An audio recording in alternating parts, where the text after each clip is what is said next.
constructed for us in the present. And people are rewriting history. And that's not new, but it feels a little creepy now when people will just go and say, well, no, I didn't say that at all.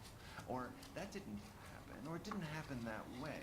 We may not have it so that it's a flawless simulation of the past, but at least the materials are there, and it's being very heavily used by journalists, researchers, scholars, but also just, the researcher in all of us, the librarian in all of us. And we're trying to get back to these materials. We have digitized books that are like past editions of books. And if you go now to the publishers, they'll just have the current one. Well, the idea of just erasing the past is a scary future. So we have to go and have libraries, have copies of these materials that are preserved not by the publisher, because they have their own pressures, financial and political, but by libraries. How is the Internet Archive celebrating its 25th anniversary this year? The 25th anniversary of the Internet Archive is fabulous because we can look back over the changes of the internet and how it's, changed from a non-commercial to a very commercial to now we have news sites with paywalls. So we're able to sort of take this long view looking back as a way of trying to understand looking forward. And we're at a crossroads. We could end up with a very highly controlled information environment where everything's licensed, every reading event is watched by publishers, and there's no libraries allowed. That's actually a path that's really quite possible, and it's sort of happening now in the ebook world. Or we could go and have a more balanced world where you have everyone a publisher, some people are making money in a distributed way, you have a game with many winners. Obviously, I've got a horse in that game, and I want a game with many winners. Lots of participants, lots of books, sellers of materials, lots of people giving things away in a happy environment that is representing all of us. The really deeper significance of the Internet Archive, historically, culturally, politically, socially. How do you see it? I think we're trying to get to be the digital equivalent of the Library of Alexandria. The dream of the internet that I signed on to in 1980 was to try to make all the published works of humankind available to anybody that wants to have access to them. Universal access to all knowledge. It's actually doable. And in many ways, it's kind of been done, but only in this sort of splotchy way. But the idea of the internet makes it so that anybody that's, in some rural community that wants to get access to that Oxford lecture should be able to do that. That we should be able to read and not only just read, but also contribute and go in and have our thoughts, and everyone can be a publisher. And the Internet Archive plays a role in trying to make that happen by making all of the works that people have been putting on and pouring their lives into the World Wide Web and the internet, trying to make that permanent. So their TikToks, their tweets, their these things that were on MySpace, GeoCities, Friendster, mp3.com. People went and recorded all their rock band in their garage, and they uploaded it to these services that are no longer there. The companies come and go, but the cultural materials are precious. So how do we go and make these available to rights willing? And not everything's designed to last forever, so people have to have some things taken down. But by and large, how do we go and make a robust cultural environment with this digital world? And then how do we make it better than the physical print world that I grew up in? Profound question to end there from Brewster Kahle. Bill Thompson was listening. I was listening and admiring. I've known Brewster and obviously sort of followed his work for many years. We had over 25 years of the Internet Archive, and have used archive.org so many times, and the Wayback Machine, which lets you, look back at what websites used to look like, innumerable times, both as journalistic research and also just to find out what things used to look like. I think Brewster and the Internet Archive team are doing such an important job It's interesting they're doing it as a non-profit. Obviously, many public institutions, places like the Library of Congress, the British Library in the UK, are also archiving internet content. They're not the only people out there, but they have really established standards for doing it. They've done a really important job. And I think what they have also done, and we heard that in what Bruce was saying, is they've made people realise why this matters. That this part of our history, the last 30 years of online, are so significant. We need to record it in some way and to make it accessible. And for me, that's the key thing about it. There was a passing reference there. Bruce he said rights willing. Yeah. And of course, one of the key things there is how Internet Archive and other archival organisations deal with issues of copyright works, which they want to add to their collections and then make available to people. And this has been an ongoing debate for many years. Again, what Internet Archive has done is that they have tested the limits of the law and established what seems reasonable practice in a way that has been very helpful. They've been willing to get involved in those conversations and those sometimes legal arguments so that other people can have more confidence. And I suppose the last thing I'd say is, if, like me, you use archive.org, don't forget you can upload stuff to it as well. It's a living archive. If you have your own materials, documents, whatever, and you want them preserved, whether it's a Word, PowerPoint file or whatever, you can upload it, and then it will be available for future scholars and researchers. And that's an important part of it. We all make this history. Right, Bill, thank you. Well, advances in technology now, virtual reality perhaps, telepresence, holographic phone calls maybe. Well, actually I'm talking about text. Now, there's so much going on in the future of text. There's an annual symposium devoted to it. And recently, at this year's meeting, there was talk of how to make text 3D, well, kind of. Now, to be honest, our vision system evolved for hunting and avoiding predators on the savannah, so we're not exactly that well designed for processing complex documents and books. But Frode Hegland, founder of the author and a PDF reader called, well, guess what, Reader. And we've been speaking. Also joining us was Vint Cerf, a pioneer of the early internet and now Google's chief internet evangelist. We began by discussing Frode's simple but actually elaborate innovation of putting metadata at the end of a document. First observation is that the material that he puts at the end of the PDF is not only readable, but it's structured, which is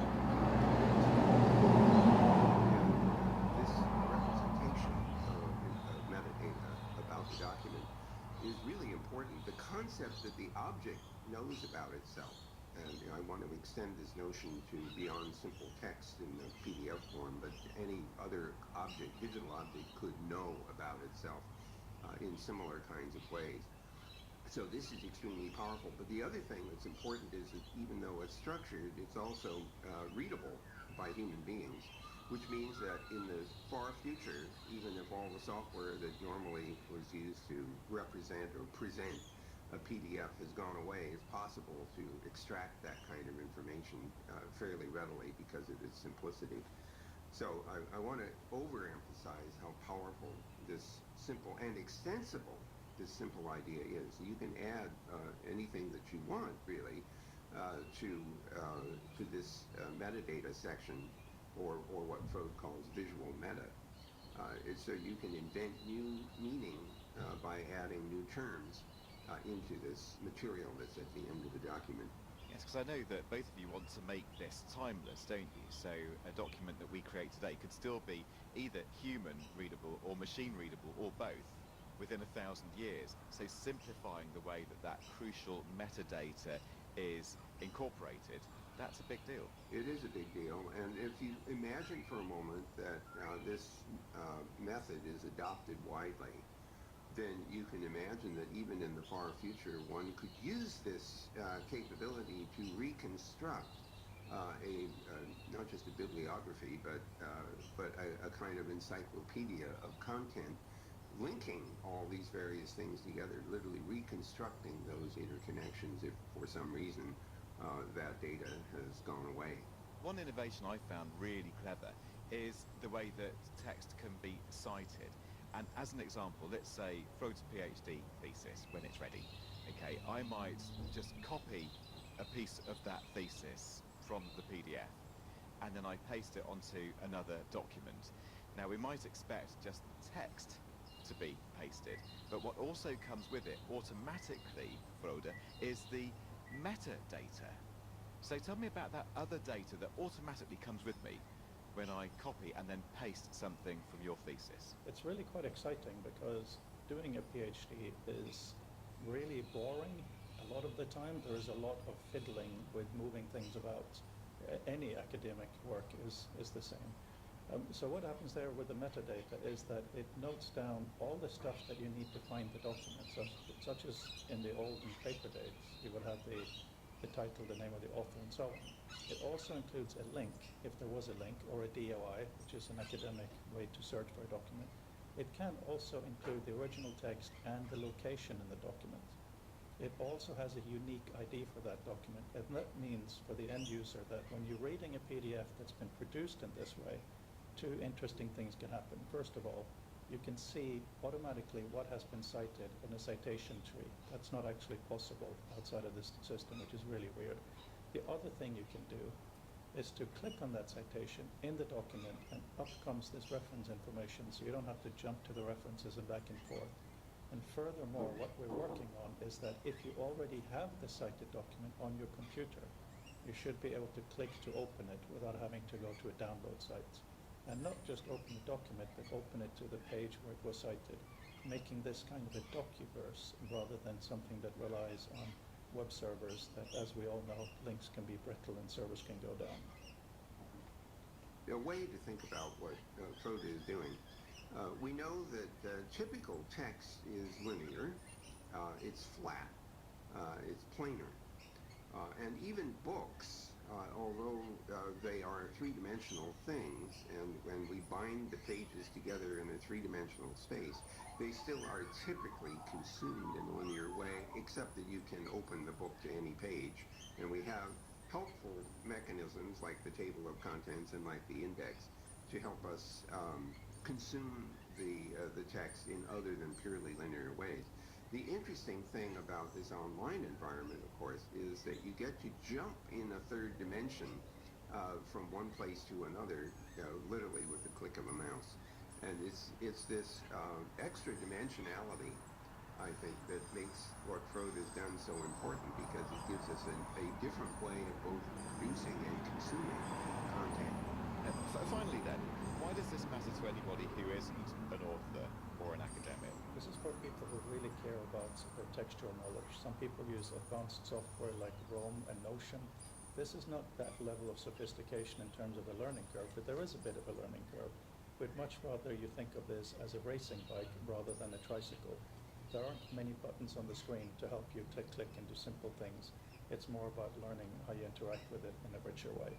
That's Brewster Kahle, who says it's about getting the hang of it, Phil. And I'll be honest, it took me a good while to get my head around all this. And I think to explain to the listeners, I would say it gives you a way of holding a whole document in your head, I think, a lot easier than maybe just by trying to scroll through a long PDF. It does, and you clearly had a lot to hold on your head, because that wasn't Brewster Kahle, that was Frode Hägglund. Yes, talking. But I can agree with you that what's happening, what Frode and Vint are describing is, in fact, it's one of those things where maybe it doesn't work as well on the radio. Very few things don't work as well on the radio, because it's experiencing the documents in Reader. It's seeing what it does to an annotated PDF that really makes the difference, because you start to get a sense of I'd call it the living document. I'm one of those people who uses it. I write a lot, and I write a lot of structured text, and I'm very conscious that there is nothing to describe the complexity of the document I'm writing other than the words. And I have no tools to allow me to navigate it efficiently. And there are some very sophisticated tools out there. And what I like about the way that Frode has thought about this over the years, because he's been doing this a long time, is this attempt to engage with text, to make it work for people, and to make it significant. And I think it's something which it's worth exploring more, and I know we'll come back to.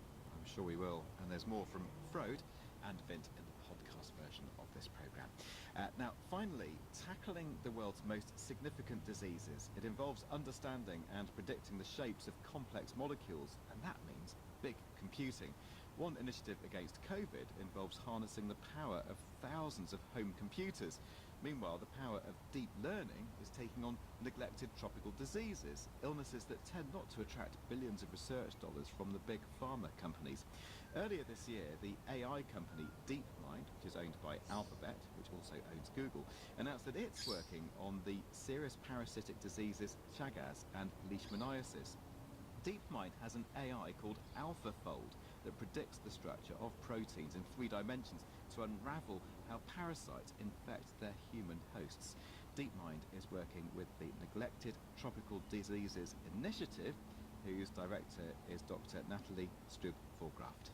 We've been very lucky in very recent years where we've had the help of different groups, notably AI through DeepMind and AlphaFold, who have helped to model and predict the structure of the proteins that form the parasites, so that this accelerates our ability to identify what should be a treatment that could bind, that could, if you wish, it's not like a Lego, but it's more like a puzzle. It's really finding the piece, the medical treatment piece that will stick to the protein, and by doing this, start the cascading effects that will result in treatment. So it's highly complex, and you need to try many, many, many times. And with this fantastic AI technology, they've been able to provide the structure for free of the proteins of those parasites, which is it's just incredibly powerful and useful for us to accelerate our ability to identify the targets and then optimize them and then test them and then hopefully at some point register and give them to patients. Now, there is, of course, this sort of big global effort called the COVID Moonshot. So the clue's in the title about what that's trying to achieve. But tell me about your involvement there. Yeah, so we've been working with others to try and identify again structures of the coronavirus family so that we can better target and kill this virus in that case. But the technique here was not based on prediction and modeling and through artificial intelligence. It was here based more on looking at the structures through the use of computers and crowdsourcing.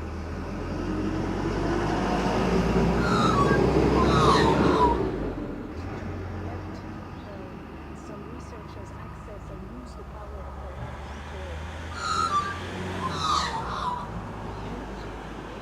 technique so that it could help to accelerate and identify those structures, which in turn could become a product that could then be tested in patients. We also benefited there from sync control. You never see that happening in drug development. It's a huge advantage, and the beauty of Moonshot is again a little bit like for the AlphaFold DeepMind project, is that the idea is to develop a product that would be accessible for all. So again, with this, the open mind is not only from the computer, upstream computer work, but also downstream to have it that could be given to patients without any restrictions. So I think the philosophy here is also extremely new. It's just that the technique that we've been using is slightly different from modeling. It's really looking here at the structure. So this helps to identify how drugs should be developed to work on the virus, but also on the family, and maybe find similarities between families that can speed up preparation for potentially new pandemics. So it's just incredible and beautiful to look at. It's a data challenge, isn't it? So what this project is all about is identifying new molecules that could block the SARS-CoV-2 virus.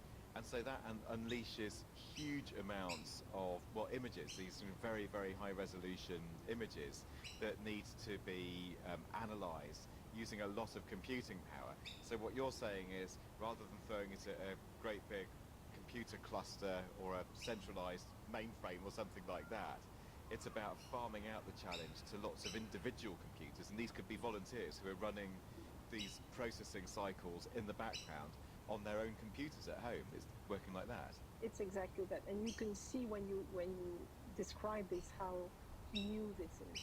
and it's a community of people that contribute. I think, there's many avenues to this that we could think about. It's fantastic.